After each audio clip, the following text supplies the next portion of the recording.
A Marine paid $5 for an old shack, what the German shepherd was protecting, left him speechless. The gravel cracked under Evan Cole's boots as he stepped out of the old Chevy and shut the door with a hollow thud. The mountain air was cold enough to bite through his jacket. He stood still, eyes fixed on the crooked shack ahead, a weathered structure clinging to the edge of the Blue Ridge forest like it had forgotten how to die. $5. That was all it had cost him at a county auction, a piece of land so worthless no one else had even raised a hand. Perfect, he'd thought. No neighbors, no questions, no noise. But silence was never really silent. The wind hissed through the pines, and something shifted on the porch. A shape, motionless, waiting. When Evan's eyes adjusted, he saw her, a German shepherd, tall, scarred, her fur rough and patchy, but her stance unshaken. No leash, no collar. Her gaze locked on him with the kind of focus only training could build. He froze, every instinct from the Marines kicking in. No direct eye contact, no sudden movements. He'd faced ambushes in Kandahar with less tension than this moment. The dog didn't growl, didn't bark. She simply stood her ground, guarding the entrance like it belonged to her, and she was ready to die for it. "Easy, girl," Evan murmured. "Just need a roof and a quiet place." No response, not a blink, just stillness. He dropped his duffel bag slowly, the thud echoing against the empty woods. For a long moment, neither moved. The air was heavy, as if the whole mountain was holding its breath. Then, faint, fragile, came a sound from inside the shack. A whimper. Evan tensed. The dog's ears flicked toward the door, not toward him. She turned her head slightly, her body shifting from defense to something else. Fatigue. Vigilance. The kind that came from standing guard too long. "You're not alone, are you?" he whispered. The shepherd stepped aside, not welcoming him, not surrendering, just making a decision. Evan took one cautious step toward the door. The smell hit him first, dust, pine sap, and something else, faint and earthy. He pushed the cracked frame open. Light sliced through warped boards, cutting across the dark interior. In the far corner, under a pile of old blankets, 3 tiny shapes moved. Newborn pups, barely breathing, still blind, soft whimpers breaking the quiet. Evan stopped cold. The shepherd slipped past him, silent as breath, positioning herself between him and the pups. Her tail was low, her body taut, but not aggressive, just certain. "I'm not here to hurt them," he said softly. The dog's eyes stayed on him, unblinking. It was all the answer he needed. He stepped back out to the porch, sitting on the edge with his elbows on his knees. The mountain fell into dusk behind him, shadows stretching long across the clearing. The shepherd returned to the doorway, lying down with her front paws crossed, her head high, still watching. Everything. Him, the trees, the world. They sat like that as darkness crept in, 2 survivors sharing silence. Evan pulled out a folded photograph from his jacket pocket. His wife's laugh frozen mid-motion, their son reaching for the camera. He hadn't looked at it in months. The paper was soft at the corners from being opened too many times. The accident had taken everything. His family, his faith, his reason to speak. He thought this shack would be his way out from the world. Instead, he'd walked straight into something alive, something guarded. The shepherd stirred suddenly, her head snapping up, eyes fixed on the tree line. Evan held his breath. Then he heard it too. Footsteps crunching through the underbrush. Slow, heavy. Not an animal. The dog rose at once, standing in front of him again. Body rigid. No bark, no growl, just readiness. A figure emerged from between the trees. Male, mid-30s, sweat-darkened shirt, backpack slung over one shoulder. He froze at the sight of the shepherd. I I thought this place was empty." The man stammered. Evan didn't answer. The shepherd's eyes burned gold in the fading light. "You came through the trees for an empty shack?" Evan asked, voice low. The man swallowed hard. "Work with a survey company. We're mapping the ridge. Metal deposits, maybe. Didn't mean to trespass." "There's nothing for you here," Evan said flatly. The man nodded quickly, backing away. "Sure. Sorry. Won't happen again." He disappeared into the woods. The shepherd stayed alert for several seconds after he was gone. Only when the forest settled again did she sit down. Evan exhaled. "You knew before I did," he murmured. Her gaze flicked toward him, calm but unreadable. That night he built a small fire outside. The orange glow danced against the shack's weathered boards. The shepherd lay a few feet away, just close enough for her shadow to touch his boots. He tore a piece of jerky from his ration and placed it between them. She didn't move, but her ears flicked. A minute later, it was gone. He almost smiled. "Guess you've been through worse, too," he said quietly. The stars came out one by one, sharp against the ink-black sky. Evan leaned back against the porch post, the photo still in his hand. He looked at the dog again, her eyes glinting in the firelight, her chest rising slow and steady. She hadn't barked once since he arrived. Some dogs bark to warn, some bark for attention. This one didn't bark at all. And for the first time in a long while, Evan Cole felt something stir inside him, a sense that maybe silence wasn't always the same as being alone. But deep in the forest, the echo of those footsteps lingered, and neither of them slept easy that night. By the second day, Evan knew the shack wasn't his. Not yet. The German shepherd had made that clear. So he pitched a tent a few feet from the porch, close enough to see the doorway, but far enough not to test her boundaries. The air in Blue Ridge bit harder at night. Wind slid through the broken boards, carrying whispers of pine and the distant rush of a stream. From inside his tent, Evan could hear her footsteps circling the shack. Slow, steady, never random. She wasn't pacing. She was patrolling. Every few hours he'd open his eyes to see her silhouette move across the dying firelight, ears high, head turning with that trained precision. It was the rhythm of a soldier on duty. He thought of the outpost nights overseas, how a man could stay awake for days, running on nerves and muscle memory, afraid that sleep meant someone else wouldn't wake up. The same current of discipline ran through her every move. She wasn't guarding for food. She was guarding for something she couldn't afford to lose. In the morning, frost coated the grass like sugar. Evan stood by the shack, hammer in hand, patching the roof with whatever scraps he could salvage. Every nail drove through memory, the life he'd built, the one he'd lost, the echoing silence that followed. Behind him, he felt her stare. He didn't need to look. He could feel it like a heat on his back. "You're watching my form, huh?" he muttered. "Judging my technique?" No response. Only the faint exhale from the doorway. A plank slipped and caught his hand. Blood welled fast, bright against the cold air. He hissed through his teeth and pressed his palm against his shirt. From the corner of his eye, he saw her shift forward. Just one step. Then she stopped. Her eyes flicked to the injury, then to his face, assessing, calculating. Not sympathy, recognition. Evan stepped back slowly and knelt down. "It's all right," he said. "I've had worse." Her tail moved once, almost imperceptibly.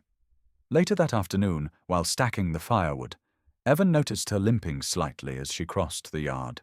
She sat down, began licking at her back leg. The fur there was thin, scar tissue dark beneath the coat. A circular wound, deep and clean. He'd seen the same kind left by shrapnel. His chest tightened. You were one of them, he said under his breath. That night, after she disappeared into the shadows, Evan went through his old first aid kit. He pulled out a roll of gauze and antiseptic wipes, then laid them near the shack's front step. Not too close, just where she'd find them if she chose to. He didn't look back as he crawled into his tent. In the morning, the supplies were gone. Something inside him shifted, a small click of understanding. By the third night, the forest changed. No longer a wall of noise and wind, it began to sound like breath, the rhythmic sounds of life returning. He sat by the fire, eating beans from a tin, when she approached for the first time without warning. The crunch of her paws on dry leaves was almost soundless. She stopped 3 feet away, watching him. In the flicker of flame, her eyes reflected amber and steel. "Didn't expect company," he said quietly. She tilted her head slightly, the way working dogs do when listening for subtle tones. He reached for another piece of jerky, set it on the ground between them. This time she didn't hesitate. She stepped forward, took it, then sat back, chewing in silence. For the first time, Evan noticed the brand on her left ear, faint, nearly worn away. Military issue. Letters barely legible, K947N. "Guess you outrank me," he said, voice soft but shaking. The dog blinked, slow, deliberate. Then she turned her head sharply toward the tree line, ears pricking. Evan followed her gaze. The night was black beyond the glow of the fire. No sound, no movement. A few seconds later, he heard it, a single metallic clang, distant, hollow, like steel hitting stone. Then silence again. Evan stood up. "You hear that?" She was already moving, body low, muscles coiled, silent as smoke. Evan grabbed his flashlight and followed her. The beam cut through the woods in thin slices of white. Nara, he hadn't called her that yet, but the name formed quietly in his mind, moved ahead, stopping near the old stream. There, half buried under wet leaves, was a rusted metal latch attached to something buried. Evan crouched beside it. "Well, that's new." He brushed away the dirt. The latch led to a narrow trap door, weathered but intact. The kind used on old storage cellars or, in the hills, moonshine hides. He looked up at her. "You guarding this?" She didn't move. He lifted the door, hinges creaking. Inside, the smell of earth and metal rose up. The beam revealed an old wooden crate, half collapsed, a corroded military lock still hanging from one side. He exhaled. "What the hell is this?" When he turned back, she was staring at him, her eyes unflinching as if to say, "Not yet." He closed the trapdoor carefully and stood. The fire was nearly out when they returned. The air was colder now, the stars sharper. Evan sat on the porch, and the shepherd lay near the steps, eyes half open, body finally still. "You're not just surviving here," he said softly. "You're protecting something." Her ears flicked once, acknowledging, before she drifted into what might have been her first real rest in days. Evan leaned back, listening to the forest breathe again. For the first time since arriving, he felt the edge of the mountain's silence shift. Not empty, not dead, but alive and waiting. And somewhere under that waiting, beneath the old wood and earth, something else was buried, guarded by a soldier who had never stopped standing watch. The third morning came with fog rolling off the ridge like smoke from an unseen fire. Evan woke to the sound of dripping water and the steady rhythm of paws pacing across the porch. Nara was already awake, watching the woods. Always watching. He'd started cleaning the shack that day, more out of habit than hope. The floorboards were soft, the roof still leaked, and the porch sagged under his weight, but the act of fixing something, anything, made the silence bearable. He grabbed a rusted shovel and began clearing the pile of old timber stacked behind the shack. It looked like someone had tried to repair the place once, then given up halfway through. Beneath the damp wood, the soil was darker, freshly disturbed in spots. That was when the shovel struck metal. A hollow, dull sound. Not a pipe, not a stone, something flat and wide. He crouched, brushed away the dirt. A box, rectangular, military issue. Aluminum edges corroded, the latch half buried in roots. Evan hesitated. The last time he'd opened a sealed box, it had been in the desert, a crate of gear left behind by men who never came home. He reached down anyway, pried the latch open. Inside lay a notebook, wrapped in a torn field map, along with several folded satellite photos sealed in plastic. And on top of it all, a single envelope. His name, handwritten. Evan Cole. He froze. No one should have known he'd come here. He tore the envelope open carefully. The paper inside was yellowed, the handwriting sharp and disciplined, the kind taught in the service. Evan, if you're reading this, I'm gone. My name is Lieutenant Samuel Brandt. I served with your father in the 17th Engineering Battalion, Afghanistan. We were part of something that was never meant to be buried here. Trust the dog. She knows what we were protecting. S. Brandt. The words tightened around his throat. Samuel Brandt. He remembered the name. His father had spoken of him in rare moments of honesty, how Brandt had saved his life in a mine collapse years ago. But Brandt had been listed missing, presumed dead, after a blast during a geological mission on U.S. soil. Evan's hand trembled slightly as he turned the notebook over. Inside were coordinates, coded entries, and sketches of the ridge, lines marking fault seams, water veins, and something labeled only as restricted zone. He flipped through the satellite images next. They showed a section of the forest, the same ridge he now stood on, but in one frame there was a large rectangular shadow, like a structure buried beneath the trees. He exhaled sharply. The cold air burned his lungs. "You knew my father," he whispered. Behind him, the floor creaked softly.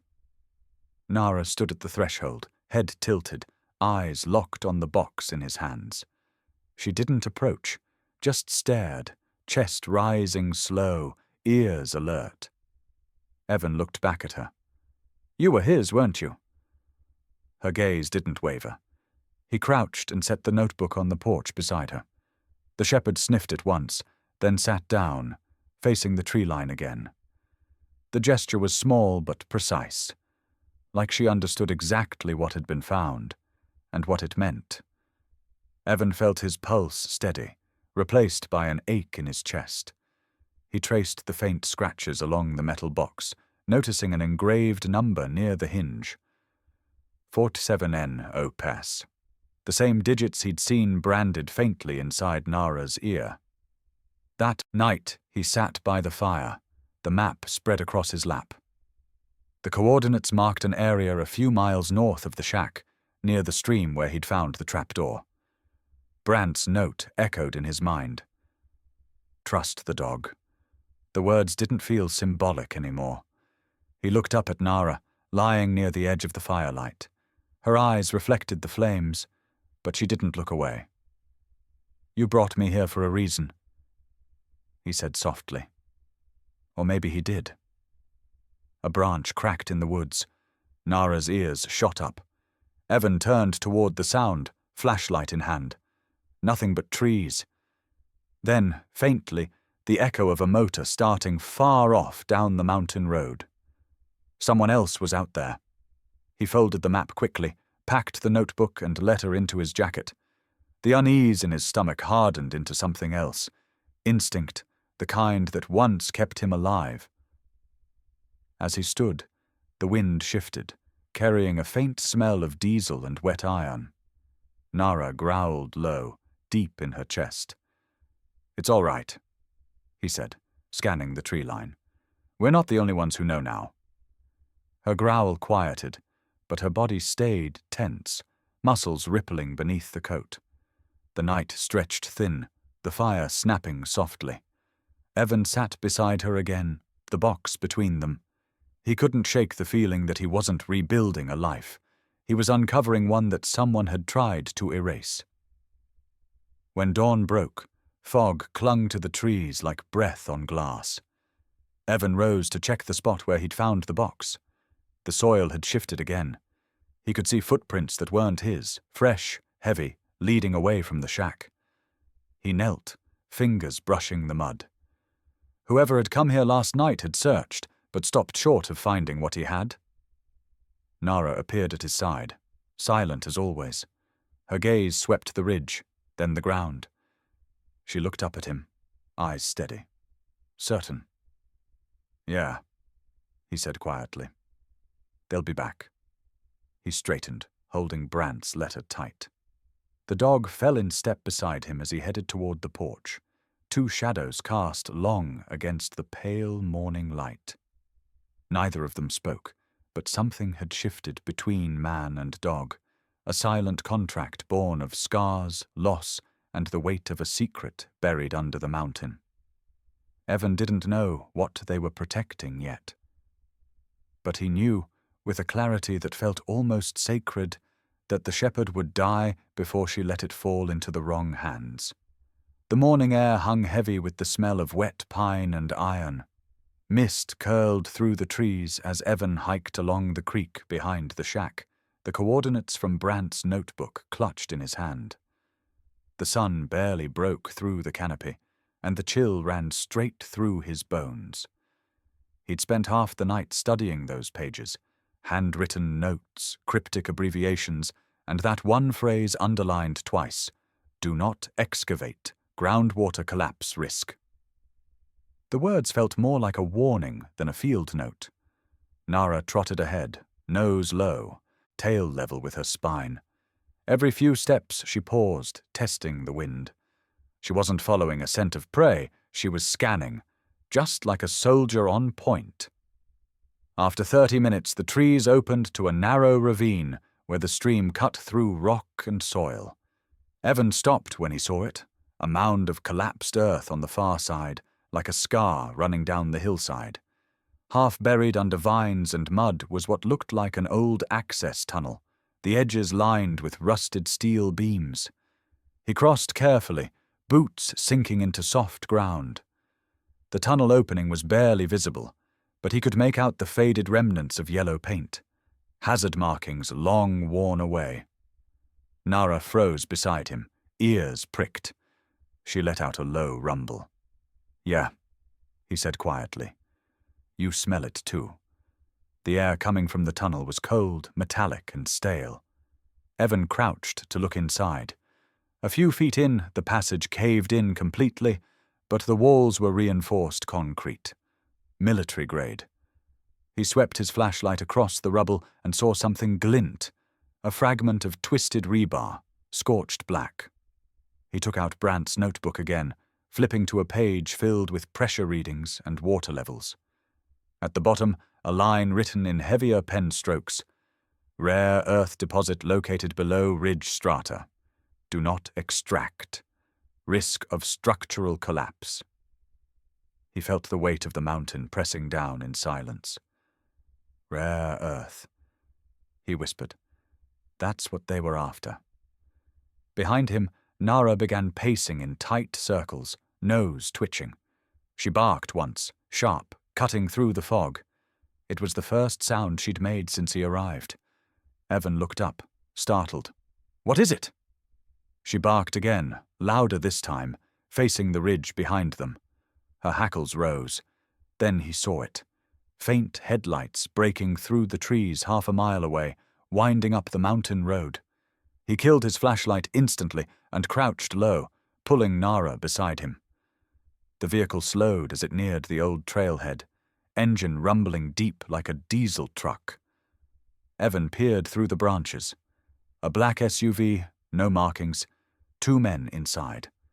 They stopped for a moment, one stepping out to check the tree line with a handheld light.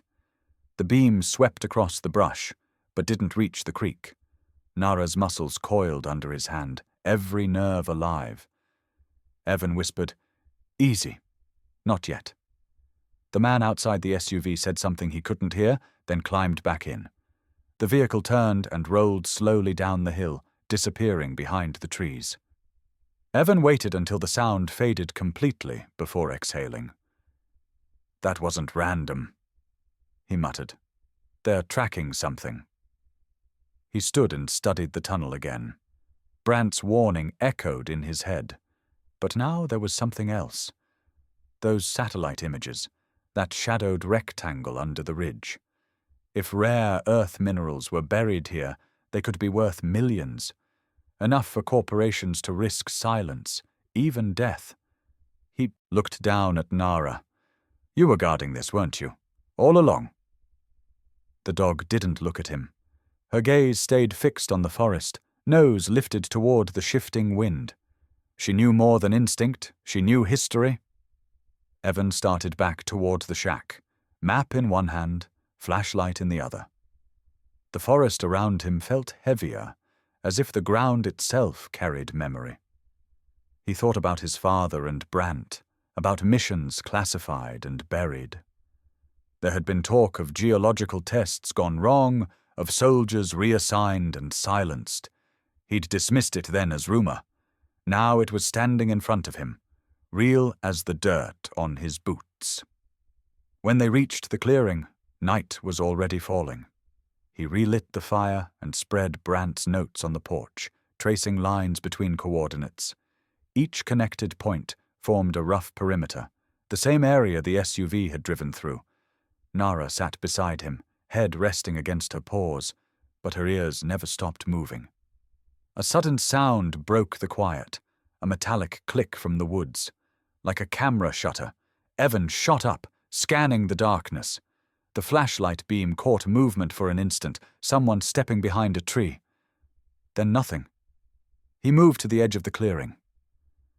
"Who's there?" Only the wind answered. Nara growled again, low and constant. Her body angled toward the road. Then, far below the hill, an engine roared to life. Headlights flashed once through the trees and vanished into the distance. Evan returned to the fire, his pulse pounding. "They're not just looking," he said quietly. "They know." He folded the map and locked it in the metal box before sliding it under the floorboard of the shack. When he turned, Nara was already standing at the doorway, watching the forest as if waiting for a signal he couldn't hear. "You did good," he told her. "You warned us." For a moment, she looked back at him, eyes reflecting the flicker of firelight. Then she lifted her head toward the ridge and barked once more, a sound that wasn't fear but defiance, the echo of a soldier's command still living in her chest. Evan sat down on the porch beside her, his mind racing with questions that wouldn't rest. Somewhere beneath that mountain, men like his father and Brandt had hidden the truth. And now someone else wanted it back. The forest fell silent again, but he knew it was only pretending. The echoes of the past were awake now, and they were moving closer. The next afternoon, the quiet on the ridge broke. Evan was repairing a cracked window frame when he heard the crunch of tires on gravel, a sound that didn't belong to these woods. He stepped outside, squinting through the light. A white pickup and 2 ATVs rolled into the clearing. 4 men climbed out, dressed in matching outdoor gear with corporate patches stitched to their sleeves. They looked like surveyors at first glance, but their posture gave them away. Shoulders squared, eyes scanning with military precision. The man in front, tall and clean-cut, approached with a practiced smile. "Afternoon," he said. "Marcus Reeve, Kelworth Geological Division. We're doing some site checks in the area. You must be the new property owner." Evan didn't shake his hand. "This is private land." Reeve's grin didn't fade. "That's what makes it interesting. You've got a unique section of mineral density under your ridge. Probably nothing of value, but we're running seismographic readings for safety compliance. Government-backed, all above board." Evan's jaw tightened. "Funny. Kelworth lost their license for federal land surveys 3 years ago. Hard to believe you're still in compliance." The smile thinned. "You've done your homework." Evan crossed his arms. "Enough to know you're not here to check safety." "What are you really looking for?" Reeves' eyes flicked toward the shack, then to the tree line. "You tell me." He turned to his crew. "Set up the array." Within minutes, the men unloaded small metal tripods and sensors, embedding them in the soil around the clearing. Evan recognized the equipment instantly. Vibration sensors, the kind used for detecting underground cavities. "Stop," he said, stepping forward. "You can't drill or scan here without authorization." Reeve looked at him with amused pity. "Authorization. This isn't a military zone anymore, Marine. It's forgotten dirt. Nobody cares what happens to a few trees or an old shack." He took a slow step closer.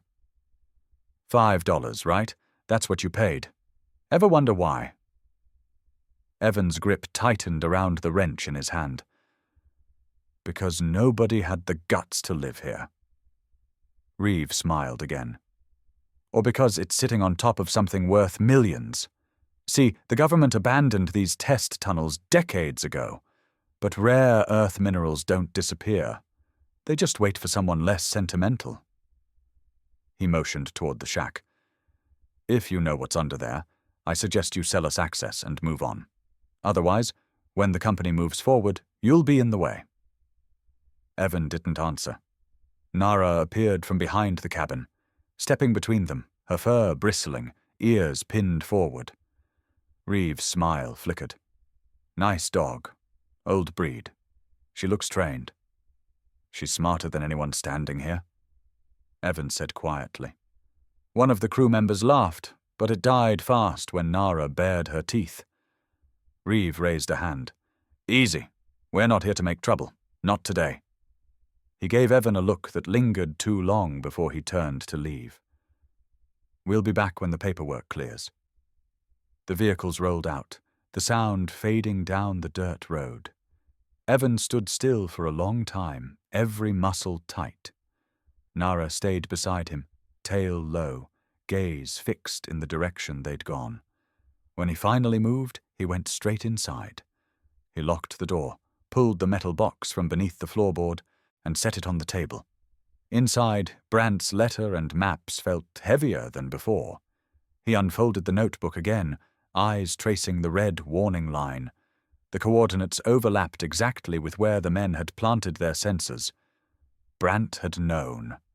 The military had buried something here, something Kelworth was desperate to uncover. Evan ran a hand over his face. "They'll tear this mountain apart," he whispered. Nara nudged his leg softly, her amber eyes catching the light. She understood. Somehow she always did. That night, he dug a shallow pit beneath the shack's floorboards, deep enough to hide the notebook, Brandt's letter, and the photographs. As he worked, Nara lay at the doorway, her head resting on her paws, eyes never leaving the dark outside. The air grew colder. Somewhere down the valley, an engine started again, then stopped. Silence followed, heavier than before. Evan paused, listening. "They're still out there." Nara lifted her head, ears twitching. Her body was tense, but she didn't move from the threshold. She didn't need to. Her stillness was the warning. He placed the last board back over the hole, pressing it tight. When he looked up, Nara was staring at him, calm, resolute, unblinking. "You think this is my fight now, don't you?" he said softly. She blinked once, slow. He sat beside her on the porch as the moon climbed over the ridge. "They'll come back," he murmured. "Next time they'll bring more than scanners." Her ears twitched, but she stayed still, gaze fixed on the woods. The firelight from inside caught her scarred flank, turning it into a stripe of dull silver. In the distance, a single light blinked once through the trees, then vanished. Evan's pulse steadied. He had known this feeling before. the calm before contact. He reached out and rested a hand on her shoulder. "All right, then," he said quietly. "We hold the line." The dog exhaled through her nose, slow and deliberate, before lying down across the doorway, her body blocking it completely. Her head rested on her front paws, eyes open toward the night. Evan watched her until the last ember in the fire dimmed. He didn't sleep. Neither did she. Somewhere beyond the ridge, the earth was already trembling, small vibrations creeping closer. And above them, the stars burned cold and sharp, watching the two of them guard a secret the world had already forgotten. The storm came without warning. By dusk, the sky had turned the color of bruised steel, and thunder rolled through the valley like the growl of something ancient waking up. Evan stood on the porch, watching the treetops whip under the first sheets of rain. The air was thick with pressure, heavy enough to feel in his chest. Inside the shack, Nara paced back and forth, restless. Her tail was down, ears twitching to every low rumble from the ridge. She wasn't afraid. She was listening. When the wind howled hard enough to shake the window panes, she froze. Then came a sound beneath the thunder, a deep, mechanical hum. Evan frowned, straining to hear. It wasn't wind. It wasn't nature. It was too rhythmic. A drill. He grabbed his flashlight and raincoat, stepping outside. "Stay here," he said, though he knew she wouldn't. The forest swallowed him in seconds. The downpour turned the path into mud, water streaming off the slopes. Somewhere beyond the trees, the hum grew louder, joined by faint shouts and the clank of metal. Nara appeared beside him, soaked but focused, her movements sharp even in the chaos of the rain. Together they followed the noise down the ridge, toward the ravine where the collapsed tunnel lay. Lightning flashed, painting the forest white for an instant. In that blinding moment, Evan saw them, 3 figures in rain gear, clustered around a portable drilling rig. A 4th man stood back, flashlight cutting through the storm. Marcus Reeve. Even through the rain, Evan could see the metallic glint of Kelworth's logo on the side of the equipment. He crouched behind a fallen log, heart pounding. Nara pressed against his leg, silent. The men were drilling directly into the collapsed tunnel, ignoring the unstable ground. Each vibration sent small cracks snaking through the soil. "Idiots," he muttered. "You'll bring the whole hillside down." A sudden roar split the air, not thunder this time, but something tearing deep underground. The earth shuddered. One of the men shouted, but his words were swallowed by the storm. Then, with a sound like the world exhaling, the ground gave way. The hillside collapsed in a cascade of mud and rock. The drill vanished. 2 of the workers scrambled back. 1 didn't. Reeve stumbled, trying to keep his footing. Evan ran forward without thinking. The rain hit his face like gravel. Nara darted ahead, her bark sharp and commanding over the thunder. They reached the edge of the collapse. A jagged sinkhole had opened, exposing a dark cavity beneath. Steam rose from the fractured earth, thick with the stench of metal and sulfur. Evan dropped to his knees, shining the flashlight into the hole. Inside, half buried under twisted beams, was a corridor. Concrete walls reinforced with rebar, lights long dead, but still visible.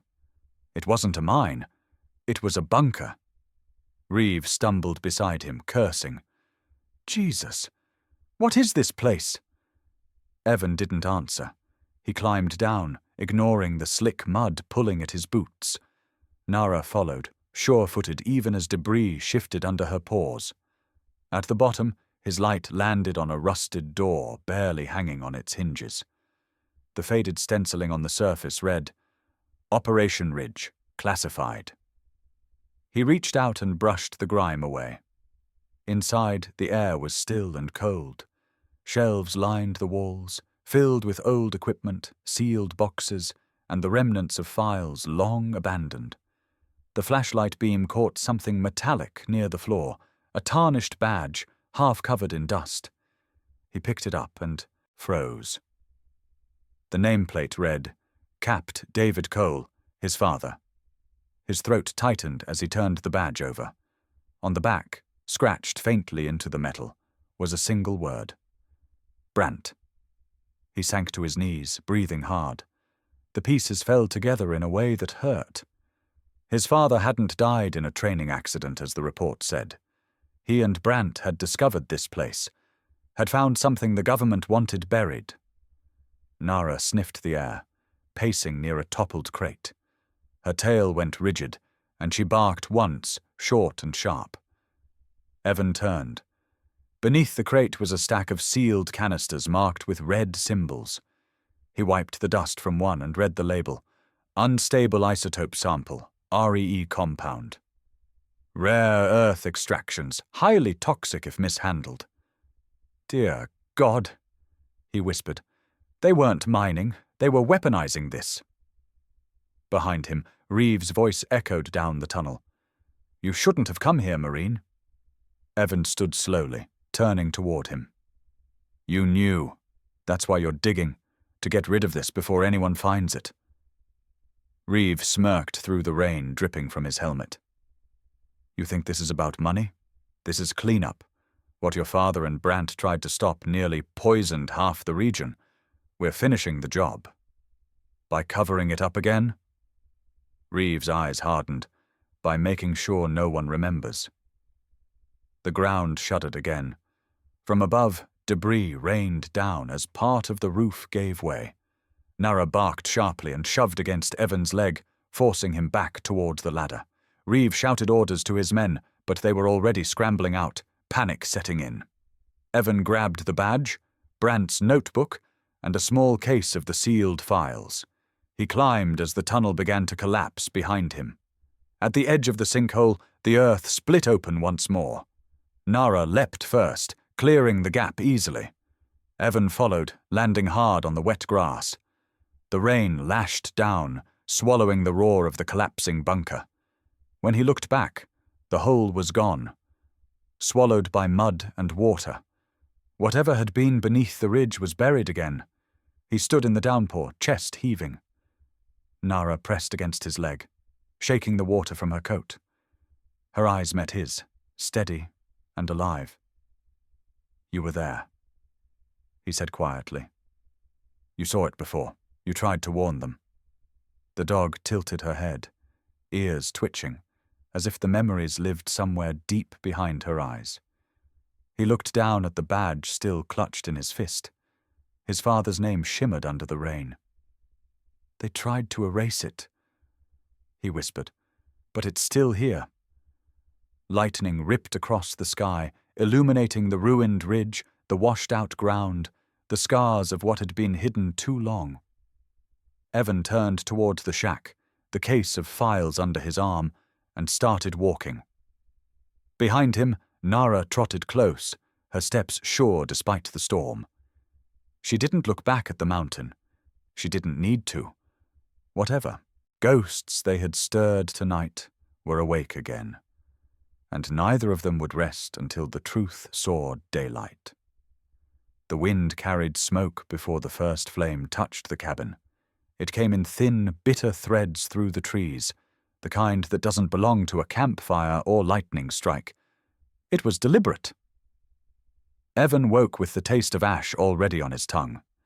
Nara was on her feet before he moved, her low growl slicing through the dark. Outside, the rain from the night before had gone, leaving the woods brittle and dry.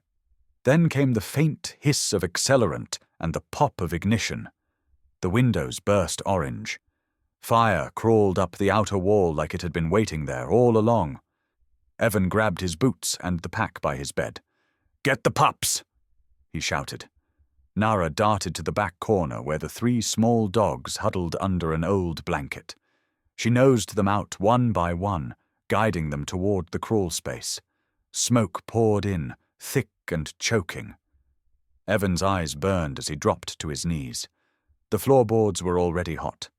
He lifted one loose plank and shoved the pups through the gap that led to the old storm tunnel Brant had mapped years ago. They whimpered but crawled forward, led by Nara's gentle nudge. The roof groaned. Sparks fell like red rain. He turned to grab the metal box from under the floor, but the fire had already spread across the wall where he'd hidden it. He hesitated, breath catching between instinct and reason. Then he saw Brant's notebook on the table, its cover blackened but intact. He snatched it, stuffing it inside his jacket. "Nara!" He coughed. "Out, go!" But she didn't. She stood by the doorway, staring back at the flames clawing through the wall where the box was buried. Her ears flattened. She barked once, sharp, commanding. Evan knew that sound. She wasn't asking. She was telling him to move. He covered his face with his sleeve and ran toward the fire. The heat slammed into him like a wall, the air screaming with sparks. He kicked through the collapsing wood and reached down, grabbing the box handle. It burned through his gloves, but he pulled until it came loose. The roof gave a warning crack. Nara was already there, leaping through the smoke to block his way. She pressed against his legs, her weight forcing him backward. Then came the collapse, a wave of heat and splintered timber as the ceiling caved. For a moment, everything went white. When the smoke thinned, they were both on the ground just outside the doorway. Nara stood over him, panting, soot streaking her coat. Behind them, the shack was a roaring furnace. Evan pushed himself up, clutching the box. "You stubborn girl," he rasped. "You just saved my life." She didn't look at him.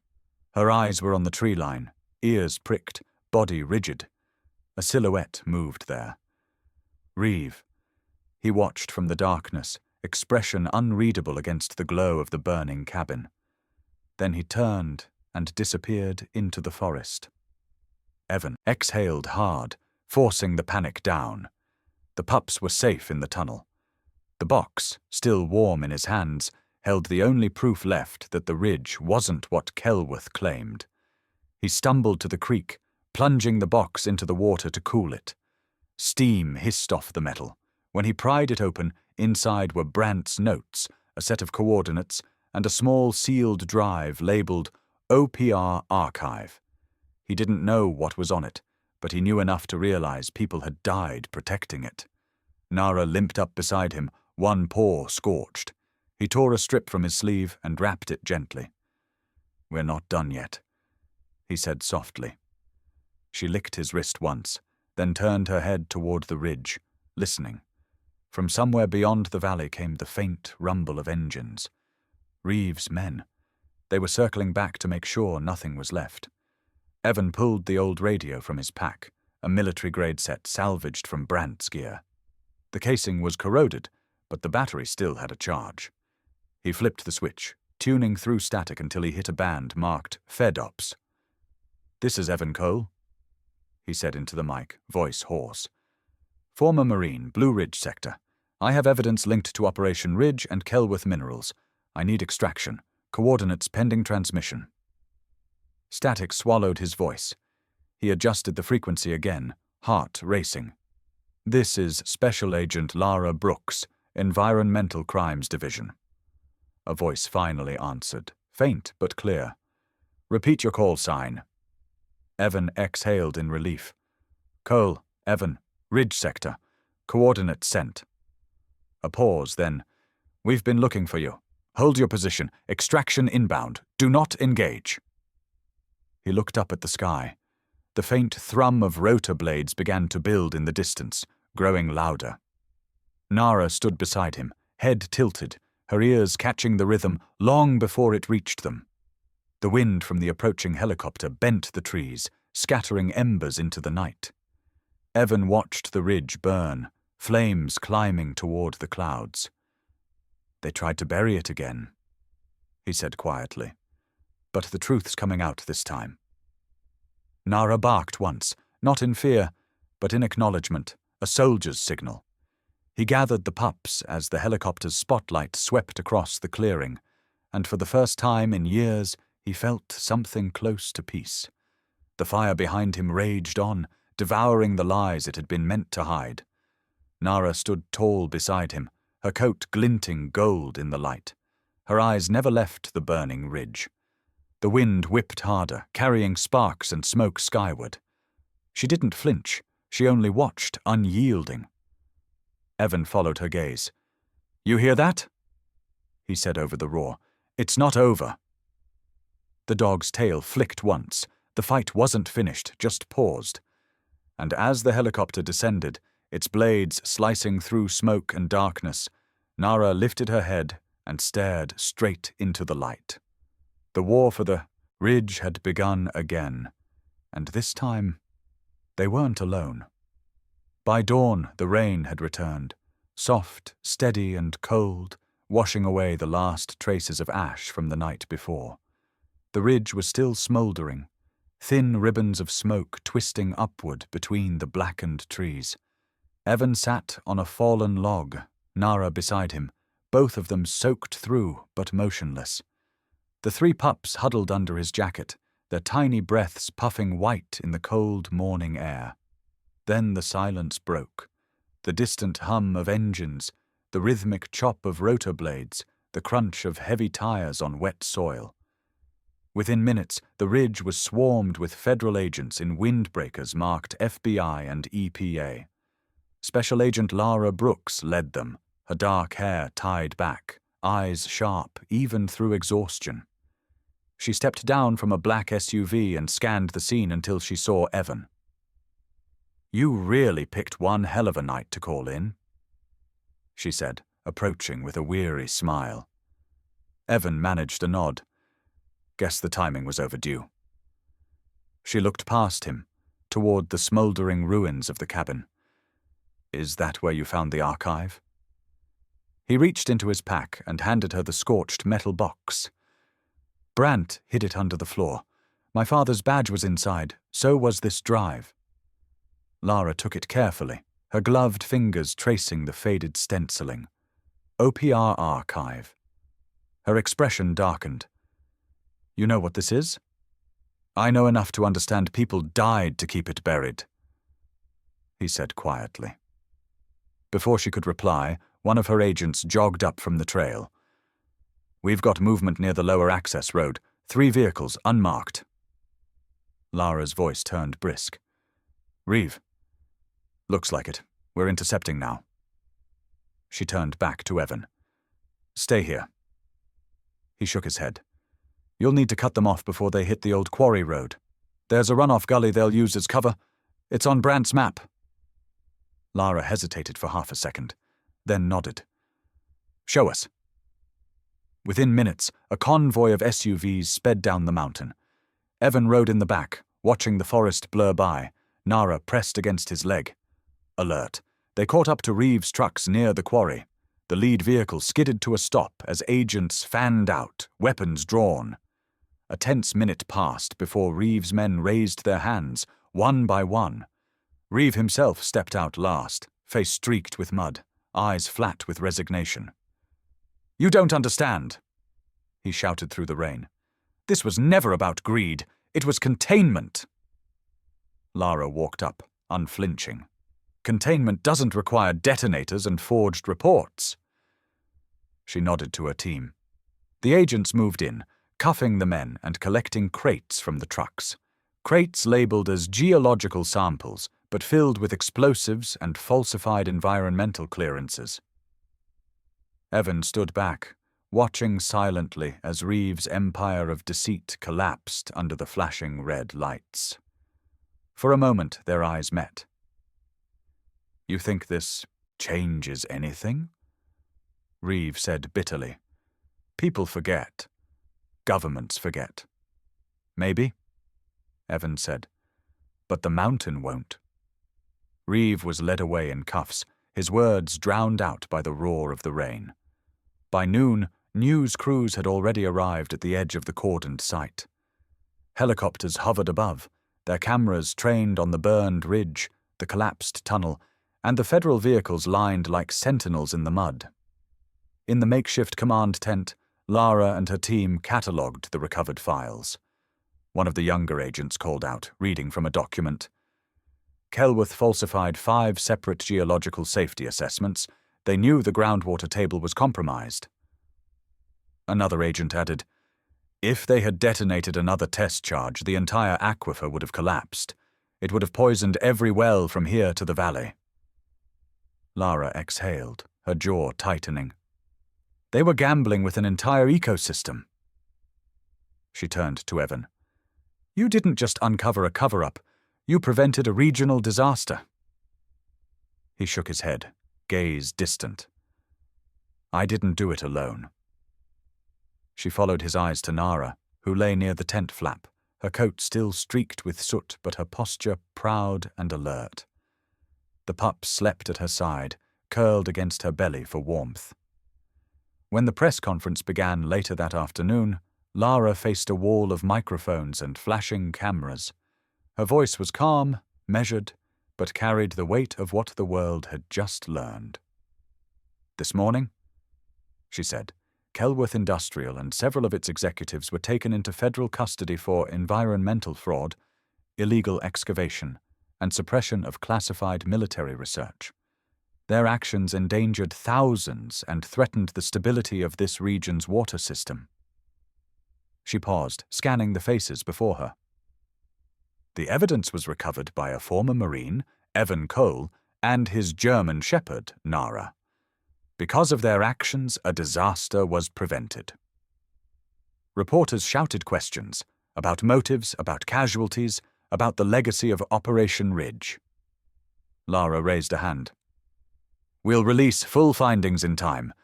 But let it be clear, heroes don't always wear badges or uniforms. Sometimes they just refuse to walk away." Evan stood at the edge of the crowd, uncomfortable with the attention. A reporter tried to push a microphone toward him. "Mr. Cole, how does it feel to be called a hero?" He shook his head. "I'm not one. I just did what anyone should have done." "Then who do you think saved this mountain?" Another voice asked. Evan looked down at Nara, sitting quietly beside him, her eyes reflecting the flashing lights. "I didn't save anyone," he said softly. "I just listened to the dog." The cameras caught that moment, the soldier, the dog, the truth between them. Later, as the sun set over the ridge, Evan and Nara walked back toward the ruins of the shack. The agents had cleared most of the debris, leaving the foundation bare. He crouched, pressing a hand against the scorched earth. "It's over," he murmured. Nara leaned against him, her body warm against the cold wind. Above them, the clouds broke just enough for light to spill across the ridge. It wasn't much, but enough to make the blackened ground shimmer like it was breathing again. And for the first time in years, Evan felt the weight lift. Not completely, but enough to breathe. Enough to believe that healing, like justice, could grow back from even the deepest scars. The ridge healed slowly, the way all wounds in nature do, quietly, stubbornly, without asking for applause. The blackened slopes from that night's fire were now stippled with green. Saplings had pushed through the ash. Streams that once ran murky were turning clear again. It had been months since the raid. The world had moved on, as it always does, but the ridge had found its second life. After the investigation closed, the federal government declared the land a protected conservation zone. Blue Ridge Reserve, they called it. But among those who knew the truth, it had another name, the Ridge Haven. Evan stood by the newly rebuilt shack, now expanded with timber from donated mills. Its roof caught the afternoon light, polished but simple, just like the place he remembered.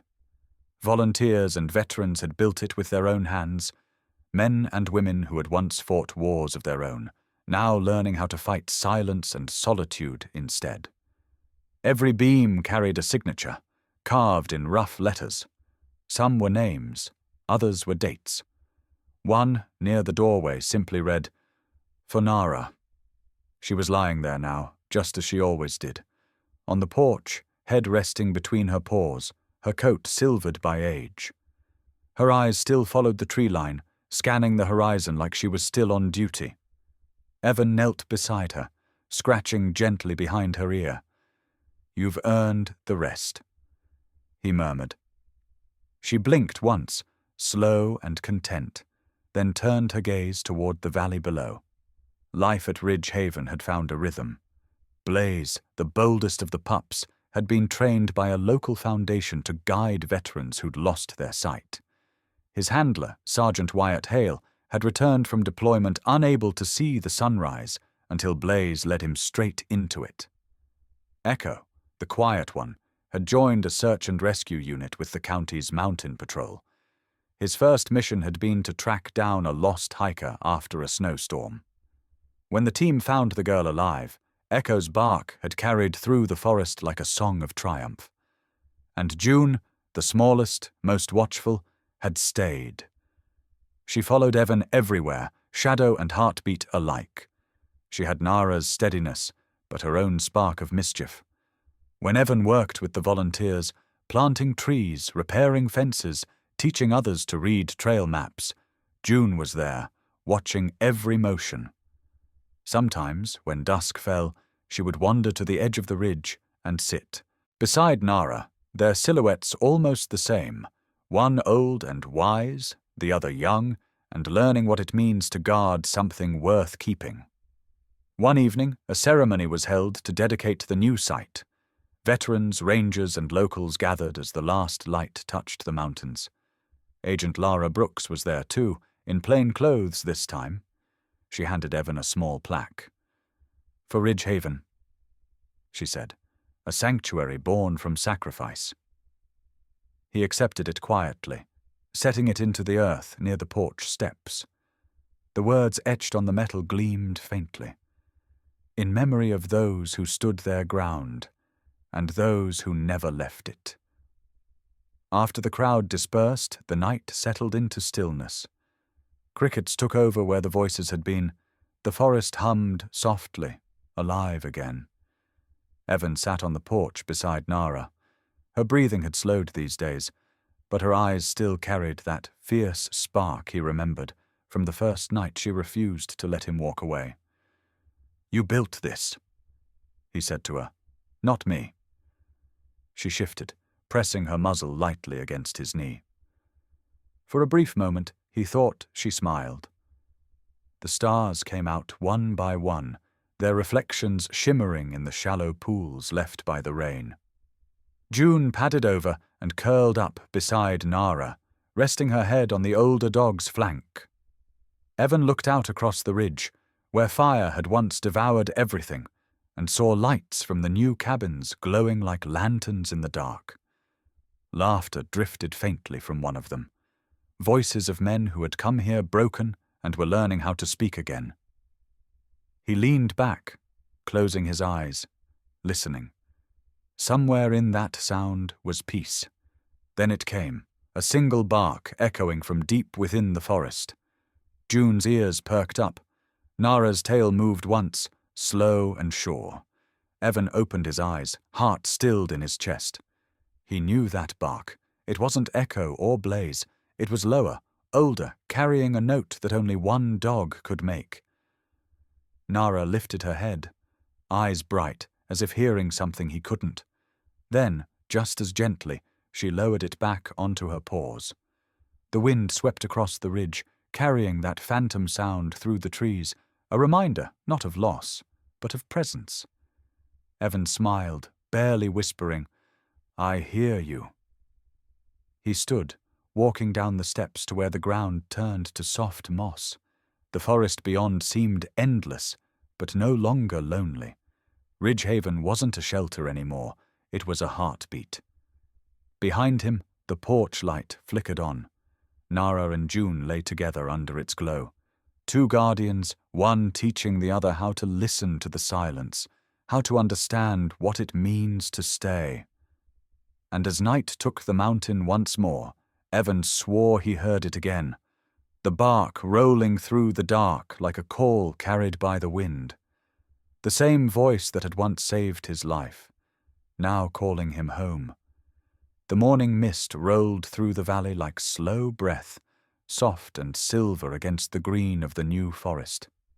Ridge Haven stood quietly on the slope, a cabin reborn from ash, surrounded by rows of young pines. The scent of rain still lingered, mixing with the faint aroma of cedar. A school bus rattled up the gravel path, its tires crunching over wet stones. The laughter of children filled the air as they stepped out, their voices bright against the quiet mountain morning. Evan Cole waited by the porch, now older, his beard streaked with grey, his flannel sleeves rolled to his elbows.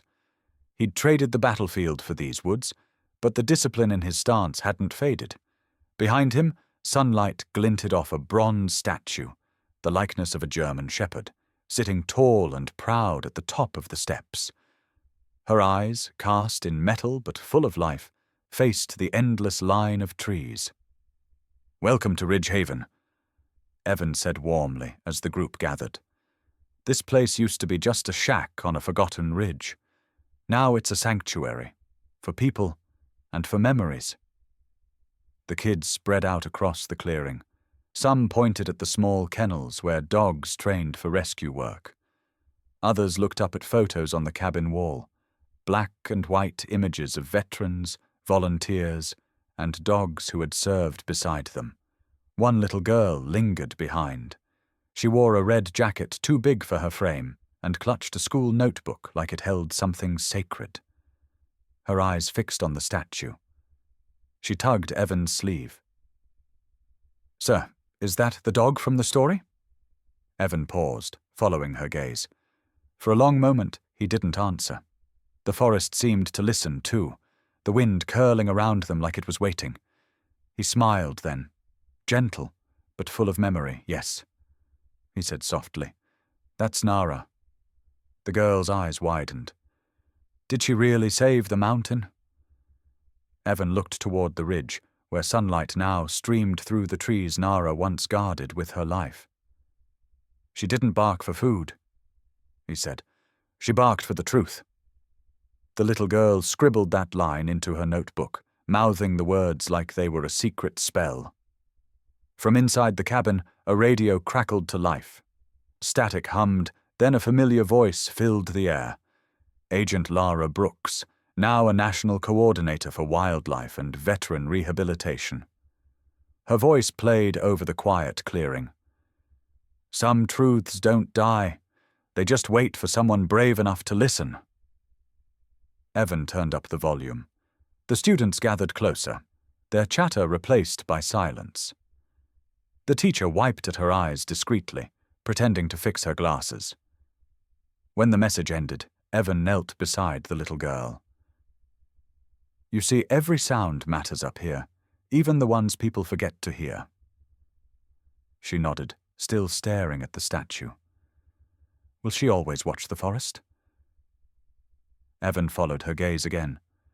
Nara's bronze figure seemed alive in the morning light, her stance unbroken, her ears tilted forward as if still on guard.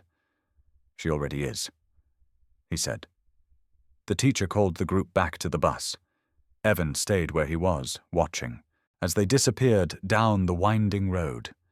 He could hear their laughter fading into the trees, the sound like wind through leaves, brief, pure, and alive. When the last echo was gone, he sat on the porch beside the statue. June, now grey around her muzzle, lay quietly at his feet. "You did good," he whispered. "They remember." A breeze swept through, stirring the wind chimes that hung under the eaves. The notes danced like voices carried from somewhere beyond the trees, soft, distant, but familiar. For a fleeting second, Evan thought he heard it again, the bark that had saved him, that had woken him, that had called him to protect something greater than himself.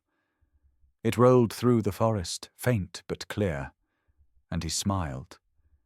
He leaned back, eyes on the ridge. The mountain looked peaceful now, wrapped in light and birdsong. Inside the cabin, a framed photo hung above the hearth. Evan in his Marine uniform, standing beside a young German shepherd with eyes too human to forget. Below it, an inscription read, "She didn't bark for food. She barked for the forgotten." Outside, the camera would linger on the statue. Nara, the eternal guardian. Her bronze eyes caught the sun one last time, as though acknowledging the generations who would come after. Then the screen would fade slowly to black. And over the final image the words appeared. She didn't bark for food. She barked for the truth. What's your story with a loyal pet? Narrator, voiceover. If this story touched your heart, share it. Subscribe to the German Shepherd channel, where loyalty still guards the mountains, and stories like Nara's never fade.